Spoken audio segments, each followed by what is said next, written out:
Every conversation you have ever had was either won or lost before you finished your first sentence. You may not have known this. Most people don't.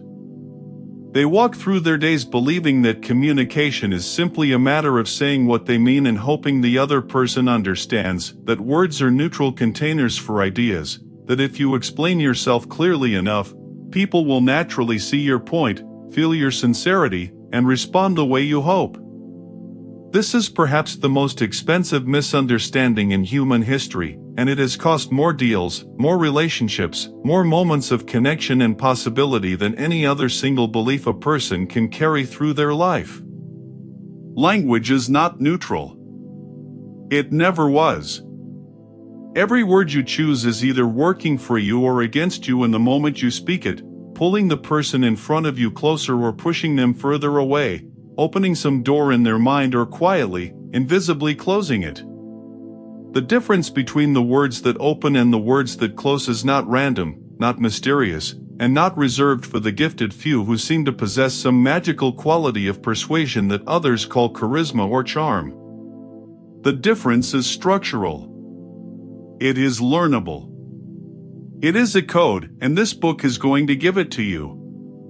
The most powerful communicators in history, the therapists who shifted a person's entire relationship to their own past in a single conversation, the negotiators who talked armed men into setting down their weapons, the leaders whose words moved millions to stand up and change the world, the salespeople who built empires not from superior products but from the precise architecture of how they spoke about those products, all of them shared one secret. It had nothing to do with intelligence. It had nothing to do with native confidence or the sound of their voice or the education they carried or didn't carry. It had everything to do with the specific patterns of language they used. Specific, learnable, repeatable patterns that created specific, predictable responses in the minds and bodies and emotions of the people listening to them. This is not manipulation.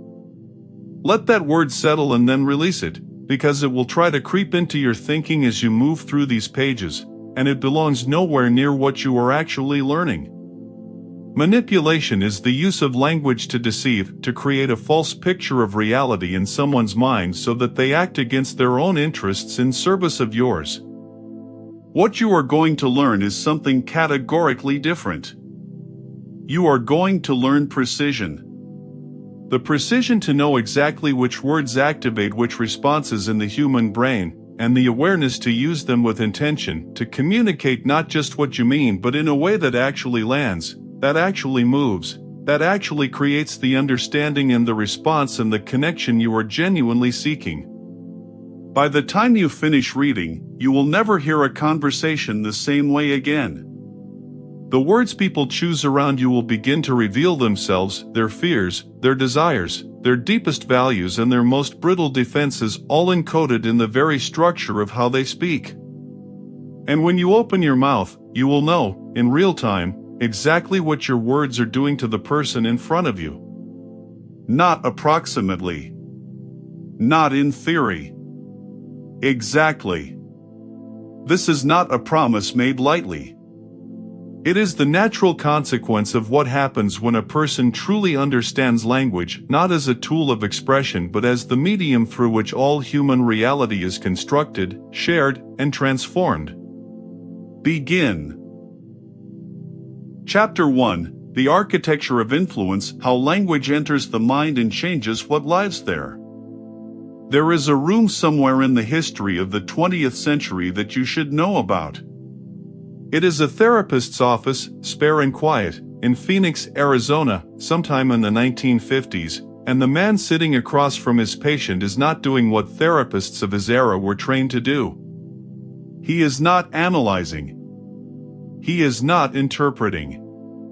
He is not asking the patient to revisit their childhood or examine their dreams or confront the buried architecture of their trauma. He is simply talking. Slowly. In a particular way. With a particular rhythm and a particular choice of words that seems, on the surface, almost too simple to matter, and yet the patient is changing. You can watch it happen. The shoulders soften. The breathing deepens. The face, which arrived in that office locked in a decade of anxiety, begins to open like a window in a room that has been sealed too long. The man speaking is Milton Erickson, and what he understood about language, truly understood, in his bones and his practice, and every word he ever chose, was something that would take the rest of the world another half-century to begin to catch up with. Erickson understood that the human mind is not a single audience. It is two. There is the conscious mind, the critic, the analyzer, the part that reads a sentence and immediately begins evaluating whether it agrees or disagrees, whether it trusts or suspects, whether it will accept what is being said or construct a wall against it. And then there is everything beneath that. The vast, wordless, associative, emotional subconscious that does not evaluate so much as absorb, that does not argue so much as feel, and that this is the part that changes everything, is the system that actually drives behavior. Not the conscious mind. The other one.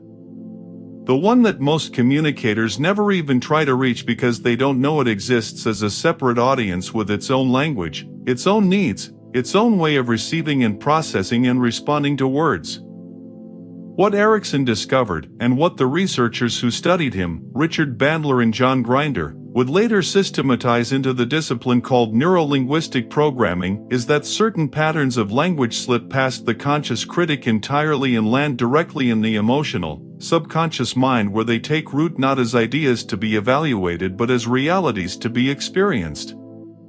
This is not magic. It is neuroscience, even if the neuroscience to explain it fully didn't exist yet when Erickson was practicing. The brain processes language not just linguistically but somatically. Words trigger physical and emotional responses before the analytical mind has time to intervene. The word lemon makes your mouth water.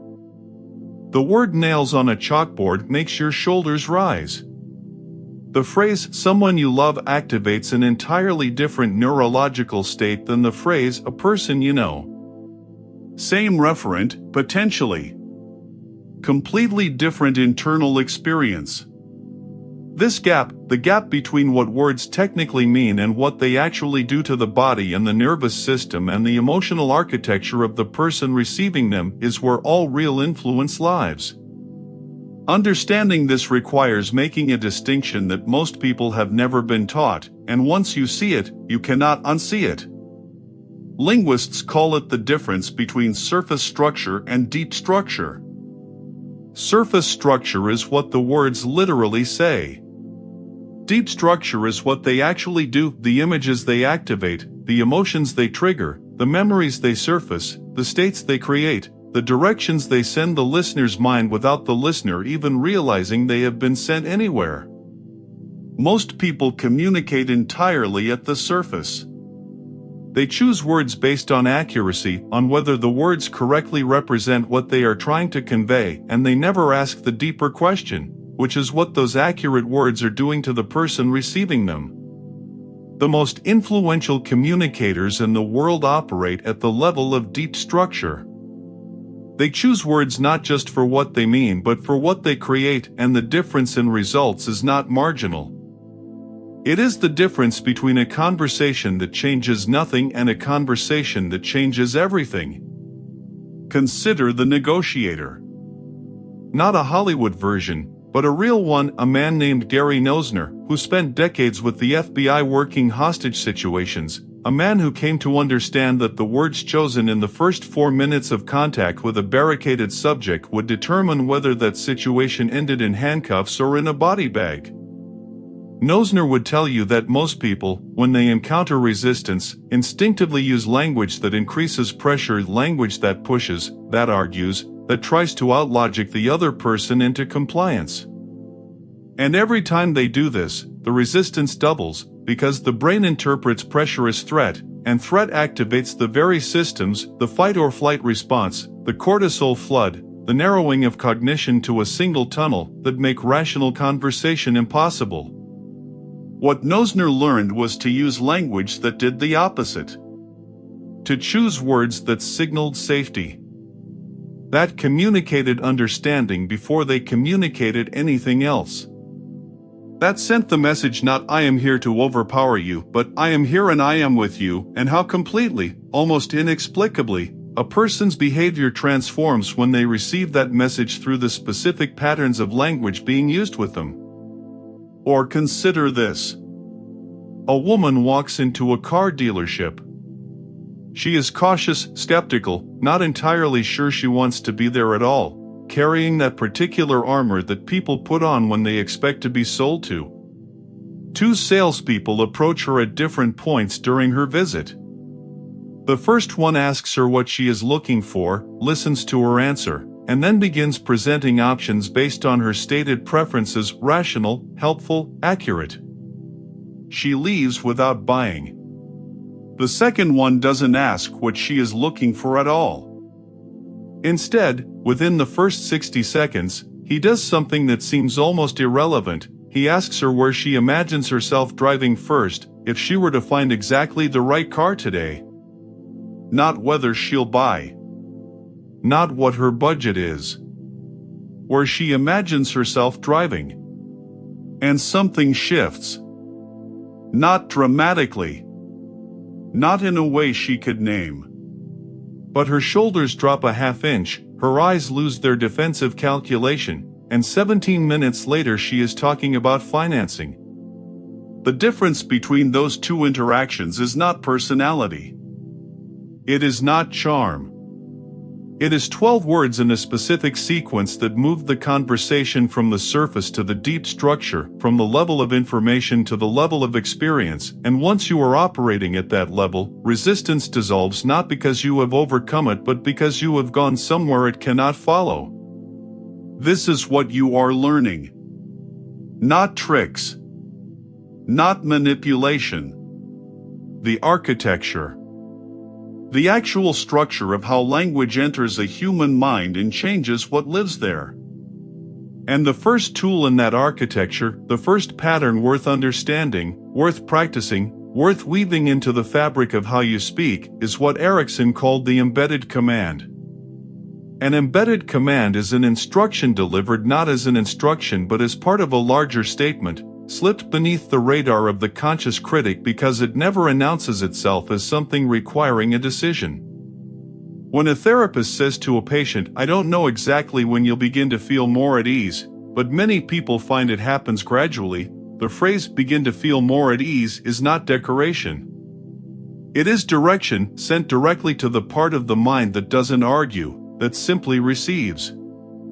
When a salesperson says, "Most of my clients, once they imagine owning this, find the decision gets much clearer," the embedded command is not the sentence, it is the instruction nested inside it, bypassing the analytical mind and planting itself somewhere deeper. You have been on the receiving end of embedded commands your entire life. In advertisements, in political speeches, in the mouths of the people who influenced you most.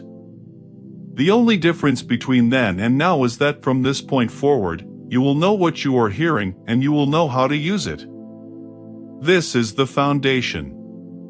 Everything built on top of it will make more sense because you understand what is underneath the two-mind model, the surface and the deep structure, the neurological reality that words are not just symbols but experiences that happen to the body before the brain has time to approve them.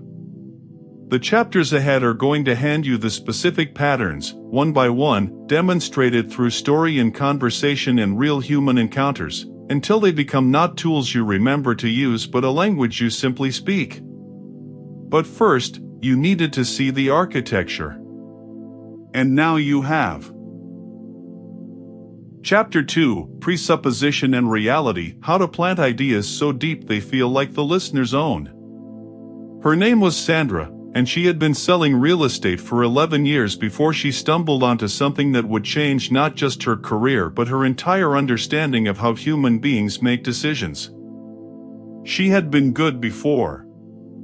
Competent, warm, knowledgeable, the kind of agent who always returned calls and remembered which clients had dogs and which had children and what size kitchen they had described in that first meeting. But good had never quite become great. and she had spent a decade wondering why some clients who seemed genuinely interested would drift away after the second or third showing, why the moment she asked the direct question, the closing question, the one every sales trainer had told her she needed to ask, something in the room would tighten and the client would retreat behind language about needing more time, needing to think, needing to talk to a spouse who had somehow not needed to be consulted until this exact moment of maximum inconvenience. She knew the feeling she was creating.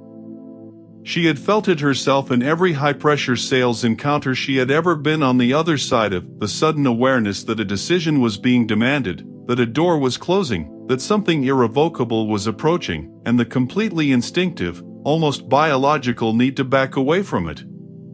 The change came not from a training seminar or a sales book but from a single afternoon with a client named David, a recently divorced architect in his early 40s who had been looking at properties for 7 months and had made offers on 2 of them only to withdraw before closing. Sandra had shown David a house that afternoon that she privately thought was perfect for him, the right size, the right light, the right quiet street, and as they stood in the kitchen, she felt the familiar tightening in her chest that preceded the closing question, the question she dreaded because she knew what it would do to the atmosphere between them. And in that moment of hesitation, almost without thinking, she did not ask what she had been trained to ask. Instead, she turned to David and said, quietly and with genuine curiosity, "Which room do you think you'd sit in on Sunday mornings?" Not whether he wanted to buy. Not what he thought of the asking price. Which room, on Sunday mornings? David looked at her for a moment, then looked toward the window seat in the living room that caught the late light, and he said, "Probably there." They were in contract by Thursday.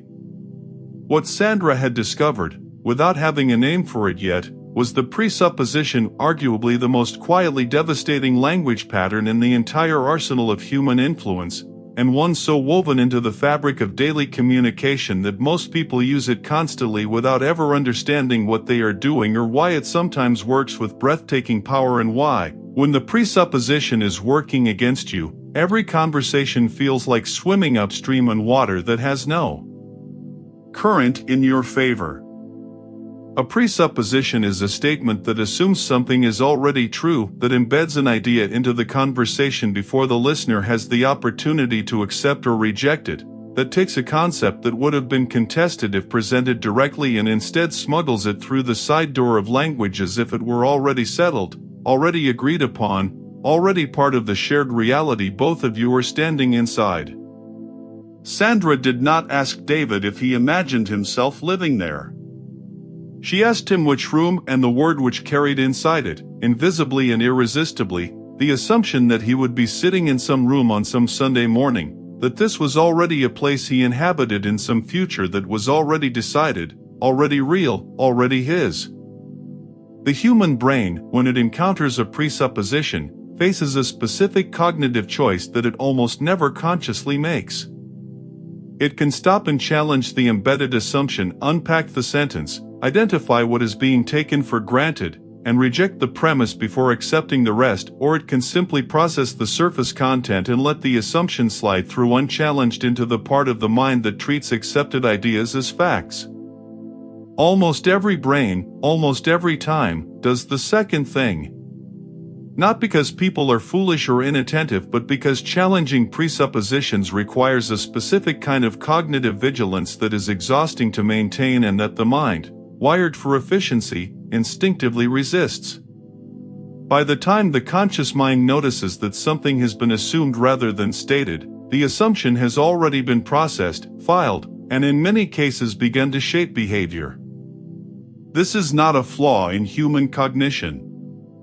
It is a feature, the same feature that allows us to hold conversations at normal speed without stopping to verify every implied premise in every sentence anyone speaks to us. Language would be unusable if we interrogated every presupposition. But it does mean that the person who understands presuppositions is playing a different game than everyone else in the conversation, seeing and using a layer of the communication that most people never even know exists. Politicians have understood this for as long as there have been politicians, even when they had no linguistic framework to explain what they were doing. When a candidate says, "When we restore prosperity to this country," they are not arguing that prosperity has been lost or that they are capable of restoring it. They are presupposing both, embedding both premises into a single phrase that the listener processes without ever being asked to vote on either assumption individually. Lawyers use presuppositions in cross-examination with surgical precision. The question, "When did you stop trusting your business partner?" presupposes that the witness did trust the partner and that they stopped, building a narrative into the grammatical structure of the question that the witness must actively and awkwardly dismantle to resist, and in the time it takes to do that dismantling, the jury has already absorbed the picture.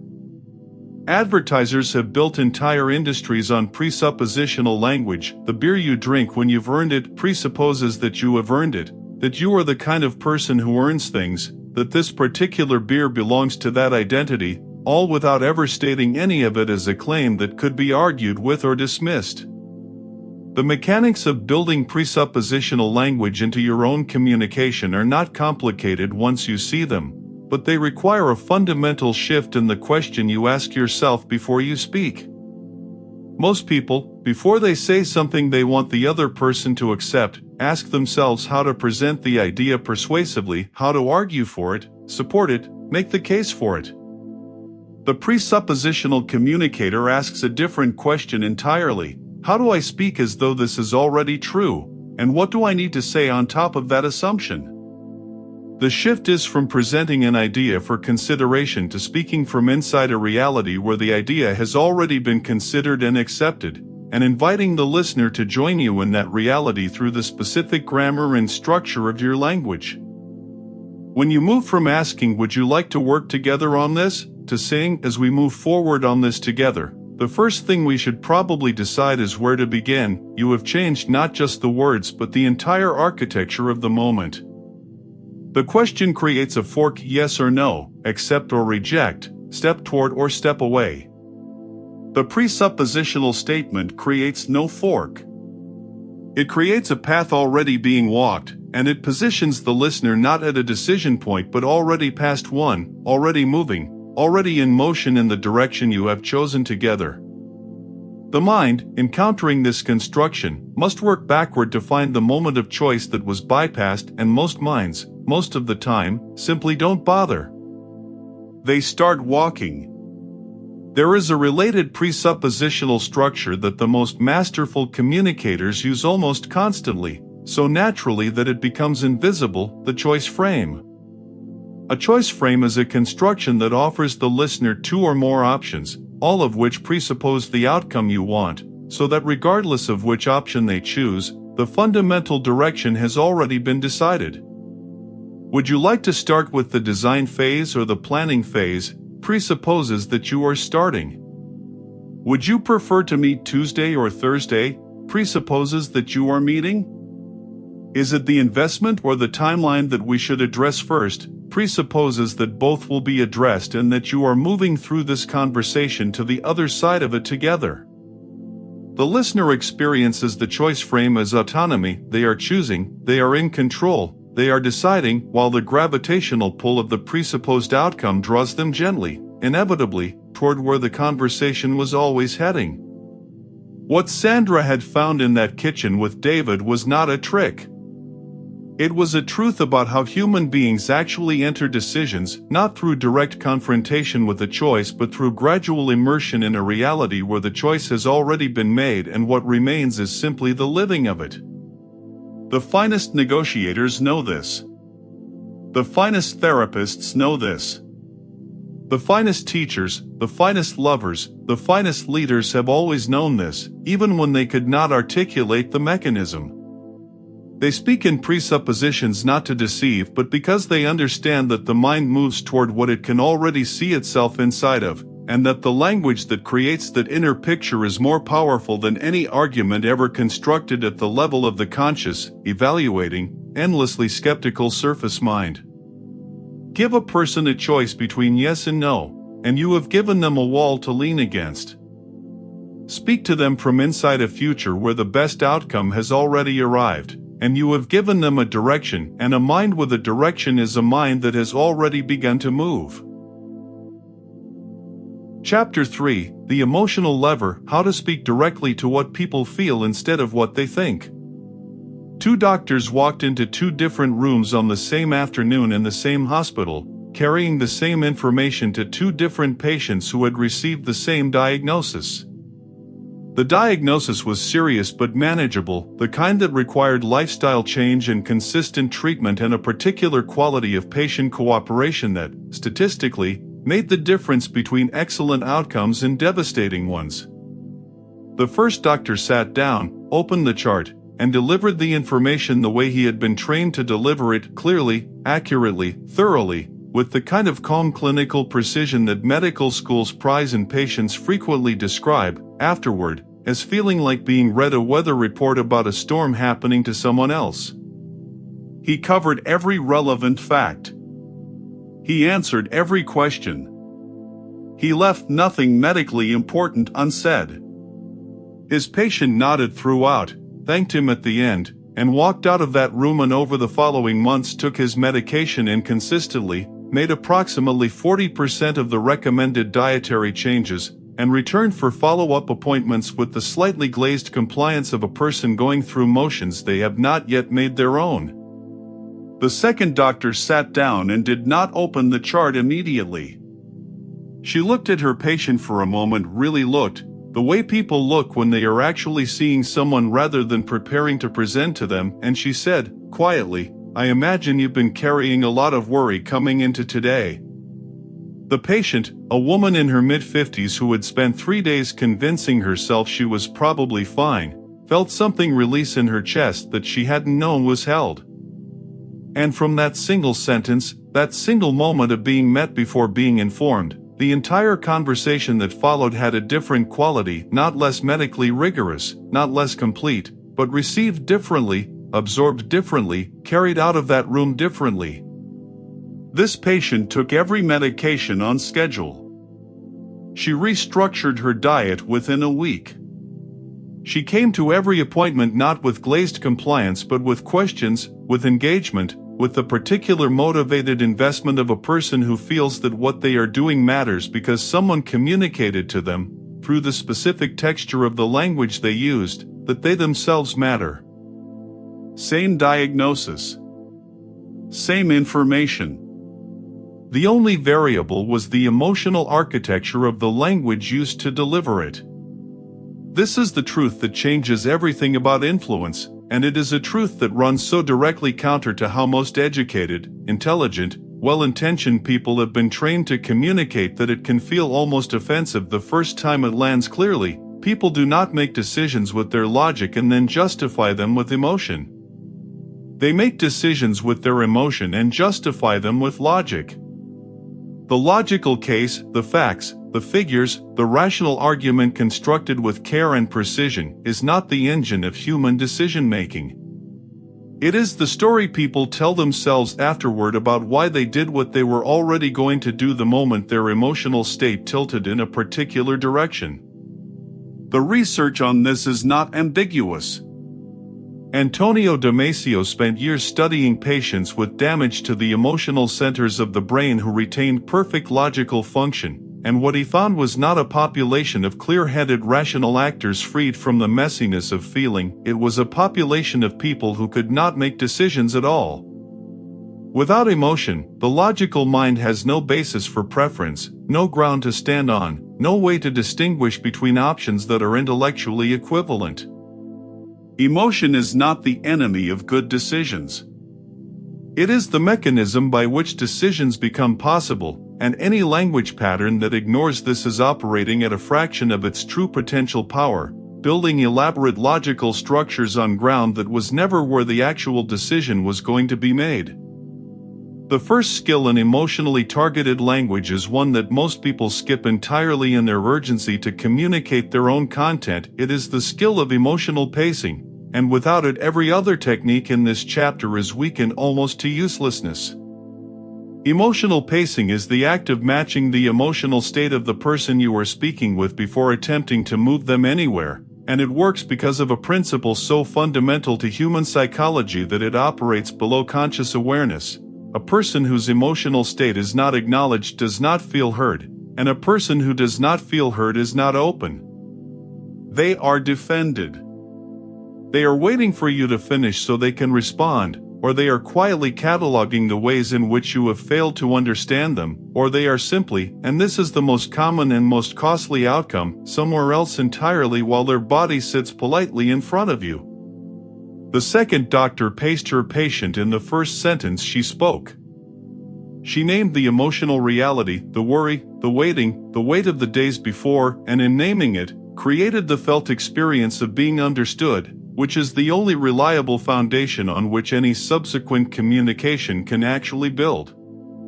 Pacing does not mean agreeing with someone's emotional state or endorsing it or amplifying it. It means meeting it briefly, genuinely, accurately, before moving anywhere. When a client says they are frustrated with a process that isn't working, the instinct of most communicators is to immediately explain why the process makes sense or what they are doing to fix it, because explanation feels productive and explanation is something they can control. What they rarely notice is that the client in that moment is not primarily looking for an explanation. They are looking for the experience of being frustrated in front of another person who sees the frustration and doesn't flinch from it or rush past it. And the moment they get that experience, which takes approximately one sentence to provide, they become, often quite suddenly, available for the explanation that was never the problem to begin with. That sounds genuinely frustrating, and I want to make sure we address what's creating it does something that 3 paragraphs of perfectly accurate explanation cannot do, because it operates at the level where the decision about whether to trust this conversation is actually being made. Once the emotional state of the listener has been paced, once the bridge has been built, the next instrument in the emotional language system is sensory richness, and here the difference between effective and transformative communication lives in the specific choices made at the level of individual words. The human brain does not process language the way a computer processes text. It processes language by simulation, by constructing internal representations of what is being described, running something like a felt experience of the words in the body and the nervous system before the analytical mind has time to evaluate them. This means that abstract language, words like improvement, efficiency, growth, change, progress, creates almost nothing in the body. It lands in the analytical mind as a concept to be filed and moves on. But sensory language, words that carry texture, temperature, weight, color, sound, movement, lands in the body as experience, and experience moves people in a way that concepts simply cannot. The word challenging is accurate and empty. The phrase, like pushing against something that doesn't move, creates a sensation. The word opportunity is a placeholder that every analytical mind has learned to discount through sheer repetitive exposure. The phrase "a door that hasn't been opened yet" creates an image, a direction, a sense of something waiting on the other side. This is not about being poetic for the sake of it, it is about understanding that the brain you are speaking to runs on imagery and sensation, and that language which creates those things is simply, neurologically, more powerful than language that doesn't. The greatest speechwriters in history have understood this not as a stylistic preference but as a functional requirement. Martin Luther King did not say there will be racial equality at some future point. He said, "I have a dream," and then he built that dream in sensory, specific, emotionally inhabitable language that his audience could step inside and feel their own longing reflected back to them as something not only possible but inevitable. Metaphor is perhaps the most powerful single tool in the emotional language system, and it is powerful for a reason that goes beyond the merely aesthetic. Metaphor allows a communicator to transfer an entire emotional and experiential framework from one domain to another in a single sentence, bypassing the resistance that would arise if the same framework were proposed directly. When a therapist working with a client who feels permanently trapped tells them that sometimes the most important thing about a locked room is finding out which wall the door is in, she is not merely offering a comforting image. She is installing an entire new orientation, from confinement as permanent to confinement as navigable, from the problem as the reality to the solution as the thing needing to be located, and she is doing it through the back door of story and image, in a way that the analytical mind receives as illustration rather than instruction and therefore does not resist. The right metaphor does not describe a situation. It restructures it, and a restructured situation produces restructured emotion, and restructured emotion produces different decisions and different behavior, which was the point of the conversation all along. Then there is the question of word choice itself, not the choice between metaphor and plain speech, but the finer, more critical choice between the accurate word and the right word. These are not always the same thing, and the communicator who consistently chooses accuracy over rightness is leaving an enormous amount of emotional power on the table. Consider the difference between "this is difficult" and "this takes courage." Both may be equally accurate descriptions of the same situation. But one locates the listener in the experience of struggle, while the other locates them in the experience of identity, of being a person who has what is required. Consider the difference between "you made a mistake" and "you learned something expensive." Consider the difference between "the treatment will cause some discomfort" and "your body will be working hard." The right word does not soften reality dishonestly, it frames it in the direction of the emotional state most likely to produce the response most useful to the person receiving it. Choosing words this way is not manipulation. It is the highest form of precision, the recognition that language doesn't just describe emotional reality, it creates it, and that the person who chooses their words with that understanding is choosing not just what to say but what kind of inner world they are building for the person they are speaking with. There is one final element of emotional language architecture that the greatest communicators use so naturally it has become invisible even to careful observers: the deliberate anchoring of positive emotional states to their own presence and message through the structure of what they say. When someone speaks to you in a way that reliably makes you feel seen, understood, capable, or expansive, your nervous system begins to associate those feelings not just with the content of what they said but with them, with the experience of being in conversation with them.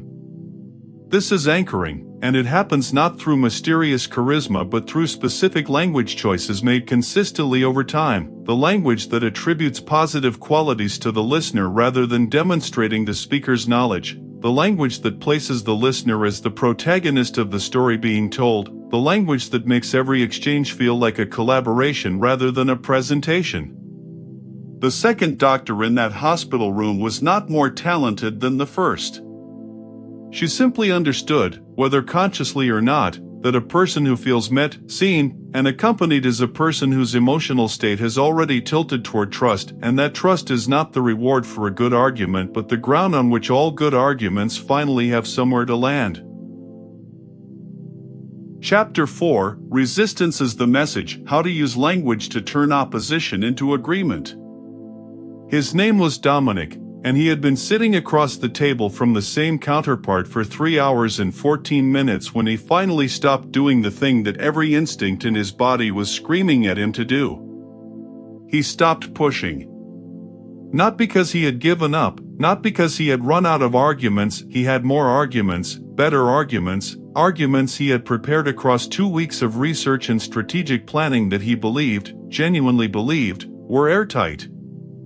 He stopped pushing because he had finally noticed something that the previous 3 hours of escalating deadlock had been trying to tell him, and that he had been too focused on his own position to hear.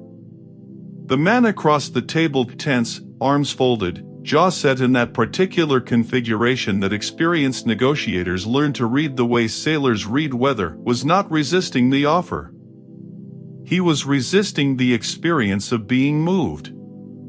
These are not the same thing. And until Dominic understood that distinction, no argument in the world was going to close the distance between them, because the distance was never logical in the first place. Most people, when they encounter resistance in a conversation, do one of three things. They push harder, more facts, more evidence, more elaboration of the point that was not received the first time. as if the problem were volume or quantity rather than something structural in the communication itself. They explain more, unpacking their reasoning in greater detail, assuming that the resistance must be a consequence of insufficient information, that if they could just make the other person understand fully, then the resistance would dissolve of its own weight. Or they retreat, backing away from the moment of friction, softening their position, offering concessions, sometimes abandoning the entire direction of the conversation in a kind of communicative surrender that feels like peace but is actually the slow accumulation of outcomes they never chose. All three responses share the same fatal flaw. They treat resistance as an obstacle to be overcome rather than as information to be read, and in doing so they miss the only thing that resistance is ever actually trying to tell you, which is that the person in front of you needs a different kind of language, not more of the same kind delivered with greater force or greater detail or greater willingness to compromise. Resistance is a message. This is perhaps the single most transformative reframe available to anyone who communicates for any purpose at all, in sales, in negotiation, in therapy, in leadership, in the intimate dailiness of close relationships, where the accumulated texture of how two people speak to each other becomes, over time, the entire substance of what they are to one another. When a person resists what you are saying, they are not telling you that you are wrong, though they may believe they are. They are not telling you that your position is untenable, though they may frame it that way. They are telling you, in the clearest possible language available to them, that something in how this conversation is being held is not working for their nervous system, that they feel unheard, or threatened, or trapped, or that their identity is somehow at stake in a way that makes agreement feel like a kind of self-erasure. And the language that dissolves resistance is never the language that addresses the surface content of the objection. It is the language that addresses the emotional and psychological reality underneath it. Dominic stopped pushing, and instead he leaned back slightly, a physical decision that preceded a linguistic one, and he said something that his counterpart had not heard once in the previous 3 hours of conversation.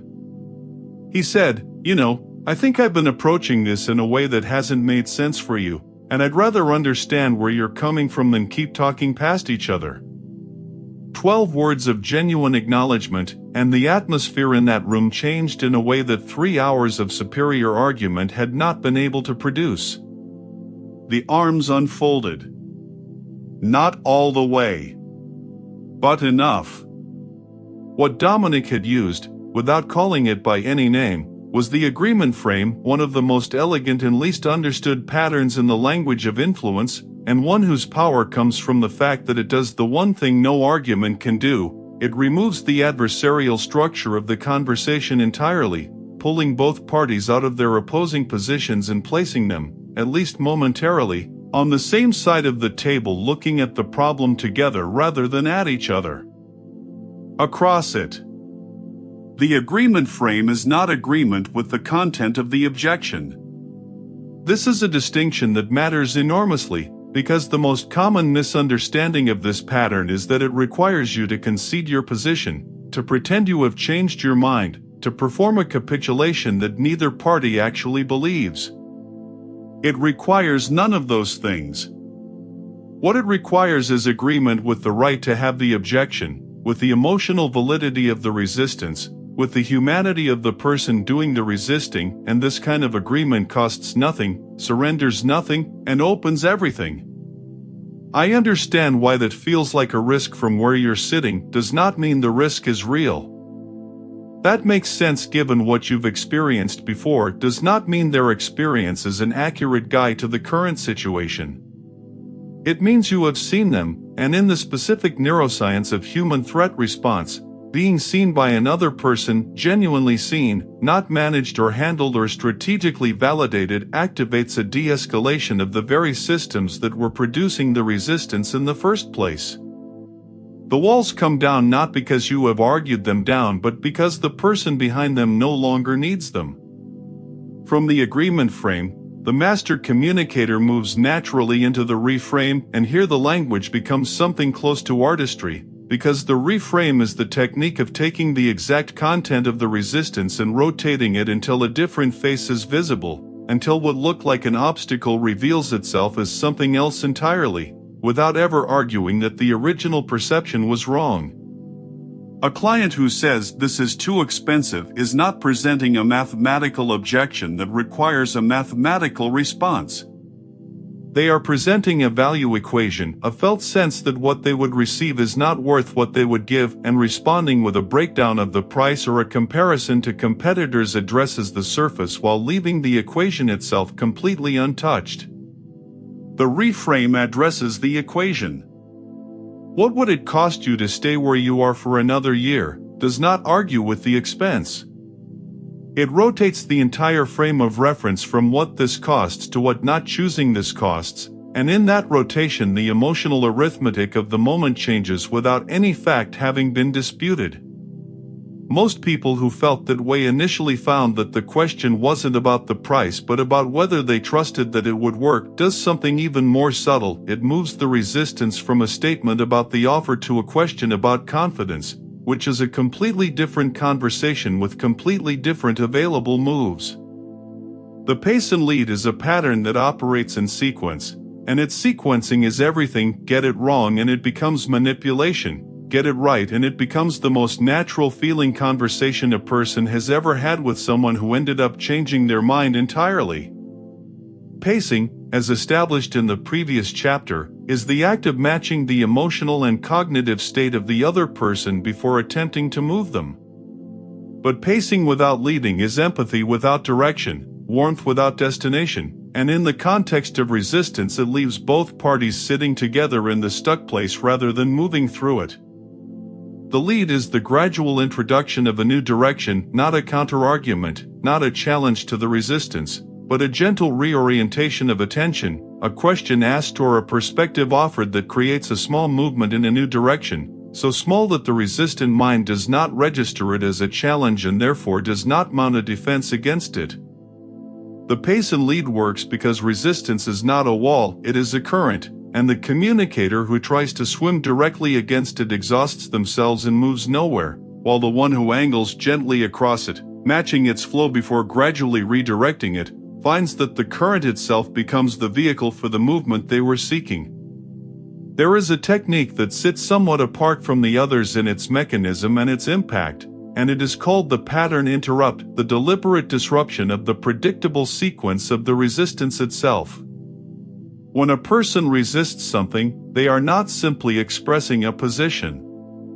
They are running a program, a sequence of thoughts and feelings and associated language that has been rehearsed, consciously or not, and that runs with a momentum of its own once it begins. The pattern interrupt works by introducing something unexpected into that sequence, something that does not fit the anticipated groove of the conversation and therefore cannot be processed by the resistance machinery that was already spun up and running. A question that is genuine and surprising. A moment of humor that nobody saw coming. A complete and genuine change of subject, followed by a return to the original topic from an entirely different angle. A moment of radical honesty that lands so differently from what the resistant mind was prepared to receive that it simply stops, looks, and in that pause of looking becomes briefly available in a way that all the logic and argument in the world had failed to produce. Chris Voss, who spent decades negotiating for the FBI in some of the highest stakes conversations human beings can have, discovered a pattern interrupt so reliable and so counterintuitive that it has become perhaps the most discussed single technique in modern negotiation literature. He called it the accusation audit, the practice of naming every negative thing the other party might be thinking or feeling about you or your offer before they have the chance to say it themselves, out loud, at the beginning of the conversation, in a tone of complete calm and non-defensiveness. You probably think we haven't been responsive enough. You're likely frustrated with how the last conversation went. It may seem like we're not taking your concerns seriously. Each sentence lands like a small controlled detonation in the resistance structure, because the resistance was built in anticipation of having to fight for those perceptions to be acknowledged, and when they are simply given, freely, clearly, without defensiveness, the fight that was already assembled has nothing to push against, and the person who is preparing to be adversarial finds themselves, almost against their will, in the peculiar position of wanting to be generous in return. The Socratic redirect is the final pattern worth understanding in the architecture of resistance dissolution, and it is powerful for a reason that goes all the way back to the man whose name it carries. The recognition that a belief a person arrives at through their own reasoning is held with a completely different quality of conviction than a belief delivered to them by someone else. The Socratic redirect does not tell the resistant person what to think. It asks the questions that allow them to think their way to a new position, and because the movement came from inside them, it carries none of the psychological reactants that external persuasion always risks producing. What would it take for this to feel like the right decision for you is not a concession request. It is an invitation for the other person to articulate their own path through the resistance, and in articulating it, to begin walking it. If you did move forward, what would you need to know to feel confident? Presupposes movement while sourcing the next step from the resistant person's own mind, and a mind that is solving its own problem is a mind that has, without quite noticing, stopped resisting and started building. Dominic left that room 4 minutes after he stopped pushing, with an agreement that 3 hours of pressure had not produced. He did not leave because he had finally found the right argument. He left because he had finally understood that the resistance in front of him was never a referendum on his argument, it was a request, delivered in the only language available to someone who did not feel met, for a different quality of conversation entirely. The most influential people you will ever encounter are not the ones who never meet resistance. They are the ones who have learned to hear in every no, in every pushback, in every folded arm and averted eye and careful deflection, the precise information about what kind of language is needed next, and who have developed enough fluency in that language to provide it, not as a tactic deployed against the resistant person but as a genuine act of meeting them where they actually are. Resistance cannot survive that meeting. It was only ever waiting for it. Chapter 5, The Mastery Layer, How to Integrate Influence Language into Everything You Say Until It Becomes Who You Are. Her name was Claire, and she had read everything. Not some of it, everything. She had worked through the classic texts on persuasion and neuro-linguistic programming, had annotated Cialdini and Voss and Bandler, had attended seminars where she sat in the front row and took notes with the focused intensity of someone who understood that what was being taught mattered, had practiced specific patterns in front of mirrors and in low-stakes conversations with strangers and in the careful laboratory conditions of interaction she had pre-designed to give herself room to experiment. She knew the embedded command. She could construct a presupposition with the precision of a watchmaker. She understood the agreement frame and the reframe and the pace and lead in the way that a person understands the rules of chess, completely, accurately, and in a way that somehow never quite translated into the actual game being played in real time with a real person sitting across from her who had not read any of the books and was not following any of the rules and whose responses kept landing in places that none of the frameworks had fully prepared her for. In conversation, she was still mechanical. Still slightly behind the moment. Still reaching for the pattern instead of simply speaking, and the reaching, that barely perceptible gap between thought and word, between technique and expression, was the thing that sophisticated people on the other side of her sentences could feel without being able to name, the way you can feel a performance without being able to identify the specific moment it stopped being real. What Claire was missing was not knowledge. She had more knowledge than most people who communicate masterfully ever consciously acquire. What she was missing was the understanding that knowledge about influence language and embodiment of influence language are separated by a distance that no amount of additional knowledge can close, that the journey from technique to identity, from using a tool to becoming a person for whom that tool is simply the natural expression of how they think and feel and attend to the world, requires something that no book had given her yet because most books stop at the edge of it. They teach the patterns. They demonstrate the mechanisms. They show you, with precision and sometimes with genuine brilliance, what the most powerful communicators do. What they rarely teach, what this chapter exists to give you, is how to become someone for whom all of that is simply how you speak, how you listen, how you inhabit every conversation you enter for the rest of your life, not because you are performing influence but because you have practiced it to the point where it has dissolved into your character, and what remains is simply a more attentive, more precise, more genuinely present version of yourself. The first thing to understand about this process, about the genuine internalization of influence language as opposed to the merely intellectual acquisition of it, is that it is not primarily a cognitive process. It is a perceptual one. Before Claire could speak differently, she needed to hear differently, and hearing differently meant developing what the greatest communicators share almost universally and almost never discuss: a listening architecture that operates beneath the surface of what people say to the level of what they actually mean, what they actually feel, what they actually need, and what their language, chosen as it always is from the vast and only partially conscious reservoir of everything they carry, is actually trying to communicate at the level that matters. Most people listen to respond. They track the surface content of what is being said, process it in relation to their own position or knowledge or intended next statement, and wait for a gap into which they can insert their response. This is not listening. It is a particular form of waiting that wears listening's clothes, and the person on the other side of it can feel the difference even when they cannot articulate it, can feel the quality of attention being brought to them, and adjust their own openness accordingly.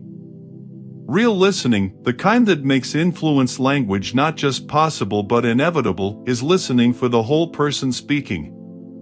It is the practice of tracking not just the content of what is being said but the emotional weather underneath it, the specific word choices that reveal how the speaker is orienting themselves to their own experience, the places where their language accelerates or hesitates, the metaphors they reach for unconsciously to describe what they are feeling, the gap between what they claim to want and what the structure of their sentences suggests they actually need. Milton Erickson was famous among his colleagues not for the intricacy of the language he produced but for the almost supernatural quality of his listening, for his ability to hear in a person's casual conversation the precise emotional and psychological architecture of their inner world, and to respond at that level with a specificity that made his patients feel understood in a way they had rarely if ever experienced, which itself created much of the healing his techniques are credited with. He did not listen for what to say next. He listened for the person, and the listening itself, before a single pattern was deployed, was already the beginning of the influence. Developing this quality of listening is a practice that runs parallel to the practice of the language patterns themselves, and the way to begin it is simpler and more demanding than most people expect. It begins with the decision, made consciously and renewed in every conversation, to be genuinely more interested in the person speaking than in your own response to what they are saying, to allow the understanding of who they are and what they are actually communicating to arrive before you begin constructing anything in reply. This sounds obvious. It is, in practice, one of the most difficult things a human being can sustain, because the mind is fast and associative, and the moment another person begins speaking, yours is already moving, connecting their words to your experiences, your opinions, your planned next move, and pulling some part of your attention away from the unmediated experience of what is actually happening in front of you. The practice of returning your attention to that direct experience, again and again, is not different in its essential structure from the practice of meditation. It is the training of attention itself, and like all attention training, it accumulates. Over weeks and months of deliberate practice, it changes not just how you listen but what you hear, and what you hear changes what becomes possible in what you say. Alongside listening, there is the practice of daily conversational experimentation, the deliberate, curious, low-ego use of real conversations as the laboratory in which these patterns are not studied but lived. The distinction matters because studying a pattern and living it recruit completely different cognitive and emotional systems, and only the second one builds the kind of neural integration that makes the pattern eventually automatic. Living a pattern means choosing one in the presupposition, the agreement frame, the emotional pace, the sensory word over the abstract one, and bringing it deliberately into a real conversation that day, not in a high-stakes situation that requires perfect execution, but in the ordinary texture of daily interaction where the cost of experimentation is low and the information available is immediate and rich. It means noticing what happens, not judging the attempt as success or failure but watching, with genuine curiosity, what the pattern does in real contact with another person, how they respond, what in their response tells you something about how the language landed, where the gap was between your intention and your execution, and what the gap teaches you about the next attempt. This is how any craft is learned. Not through understanding but through the accumulated, reflective experience of doing, and influence. Language is a craft, with all the implications of repetition and refinement and the particular pleasure that comes from watching something that was once effortful become gradually, gracefully, natural. The development of what can be called a personal influence voice is the culmination of this process, and it is the thing that separates the person who has learned these patterns from the person who has become them. A personal influence voice is not a performance. It is not an impression of Erickson or Voss or any other master communicator whose work you have studied. It is the unique expression of these patterns through your specific personality, your specific rhythm of thought and speech, your specific way of seeing the people you talk with and the situations you find yourself in, and it carries all the power of the patterns precisely because it sounds like no one but you. The patterns are the structure. You are the material. And the combination of that structure with that particular material creates something that cannot be replicated, because no one else is exactly the combination of perception, experience, and presence that you are. And when the patterns run through that combination, they take on a quality that is simultaneously deeply principled, grounded in everything you have learned about how language actually works, and completely individual, immediate, alive in the way that only things that are genuinely, rather than performatively themselves, can be. There is something that must be addressed directly here, something that has been implicit in every chapter of this book and that deserves to stand plainly in the light before you carry any of this out into the world. The ethics of influence language are not separate from the mastery of it. They are the center of it. The patterns in this book are real. Their power is real. The ability of well-constructed presuppositional language to move a person toward a decision, the ability of emotionally resonant language to bypass analytical resistance and speak directly to the systems that drive behavior, the ability of the agreement frame to dissolve opposition that hours of logical argument could not dent, all of this is real, and it works on people who have not consented to be influenced as readily as it works on people who have. Which means that anyone who develops genuine fluency in these patterns is carrying something that carries responsibility, and the responsibility is not a footnote to the skill but its moral foundation, without which the skill becomes something diminished, something that ultimately corrodes the person using it even as it appears to be serving them. The difference between using influence language to connect, to serve, and to elevate and using it to deceive and extract is not always visible in the patterns themselves. The same presuppositional construction can be used to help a patient imagine themselves healthy or to lead a vulnerable person into a decision that benefits only the person speaking. What makes the difference is the intention underneath the language and the relationship between the outcome being sought and the genuine interests of the person being influenced. Influence language in the hands of someone whose fundamental orientation is toward the benefit of the people they communicate with is the highest form of communication available. It is precision in service of connection, skill in service of genuine human good, the most effective possible expression of care through the medium of words. In the hands of someone whose fundamental orientation is toward extraction, toward getting what they want regardless of the cost to the person opposite them, it becomes manipulation, and manipulation, however sophisticated, is a form of violence against the person on the receiving end of it, because it uses the mechanisms of their own mind against them and in doing so violates the basic dignity of their autonomy. Claire eventually found her way through the mechanical phase, not by learning more patterns but by changing the question she brought into every conversation. She stopped asking herself what pattern to use next and started asking herself what the person in front of her actually needed from this exchange. What would genuinely serve them? What kind of language would create the most real and most expansive version of the conversation available between two people in this moment?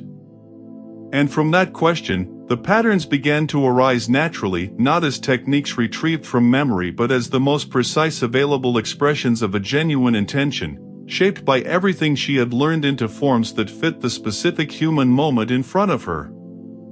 The embedded command stopped feeling like a trick and started feeling like a gift, a way of giving a person's mind a direction it was genuinely seeking. The presupposition stopped feeling manipulative and started feeling like generosity, the act of speaking someone into a future that was better than the one they could see from where they were standing. The emotional pace stopped feeling like a strategy and started feeling like the most basic human act available, the act of meeting someone where they are before asking them to come somewhere with you. This is mastery. Not the perfect deployment of technique in controlled conditions, but the full integration of everything you have learned into a way of being in conversation that is simultaneously more skilled and more genuine than anything that existed before, that is more you, not less, because the patterns have been absorbed so completely that they no longer feel like additions to your natural way of speaking but revelations of it. The person who reaches this integration does not experience conversations differently in degree. They experience them differently in kind. Every exchange becomes an opportunity not just to communicate but to create, to build, in real time, in the living medium of language between two people, something that neither of them could have arrived at alone. Every conversation becomes, at its highest possibility, an expansion of understanding, of connection, of what both people believe is available to them in the world they share. This is the final promise of influence language, and it is not a small one. It is what language, at its most powerful and most human, has always been capable of. You simply know how to use it now. You will never hear a conversation the same way again.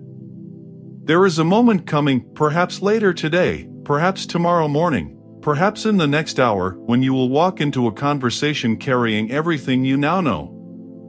It will look, from the outside, like any conversation you have ever had. Someone will speak. You will speak back. Words will move between two people in the ordinary way that words have always moved, and no one watching from across the room will see anything unusual happening. But something will be different in a way that changes everything, because the person entering that conversation is not the same person who existed before these pages, and the difference is not one of technique or knowledge or the number of patterns held in memory. The difference is perceptual. You will hear what you never heard before, the deep structure moving beneath the surface of every sentence, the emotional weather encoded in every word choice, the presuppositions sliding invisibly through every statement, the resistance speaking its true language underneath the language of objection.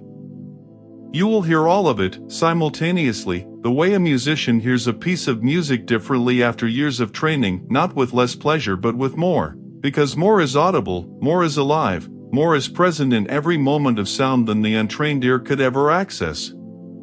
This is not a burden. It is the opposite of one. The world of human communication, once you begin to hear it at this level, is endlessly rich, endlessly revealing of the extraordinary complexity and beauty of what human beings are doing when they reach toward each other through the imperfect and magnificent medium of words. Every person you will ever speak with is telling you, constantly, not just what they think but who they are, through the metaphors they reach for, the emotional states they carry into their sentences, the things their language assumes without knowing it assumes them, the places where their words accelerate into certainty and the places where they slow into something more careful, more guarded, more in need of being met before it will move. You can hear all of this now. And because you can hear it, You can respond to it, not to the surface, not to the declared content of what is being said, but to the whole person speaking, in a language that reaches them at the level where they actually live. Every conversation from this point forward is an experiment, and experiments do not fail, they inform. The pattern that lands differently than you expected is teaching you something about the gap between your intention and your execution, or about the specific person in front of you, or about the context that shapes what language can do in a given moment. The conversation that surprises you is the most valuable laboratory you have. Go into all of it with curiosity rather than judgment, with the lightness of someone who knows that fluency is not a destination arrived at but a direction traveled, and that every exchange, every stumble, every unexpected success, every moment where you heard the deep structure clearly and every moment where it eluded you, is the practice itself, which is the only path to the mastery that waits on the other side of sustained and genuine engagement with the living material of human speech. Consider what language has already done in the world you inhabit.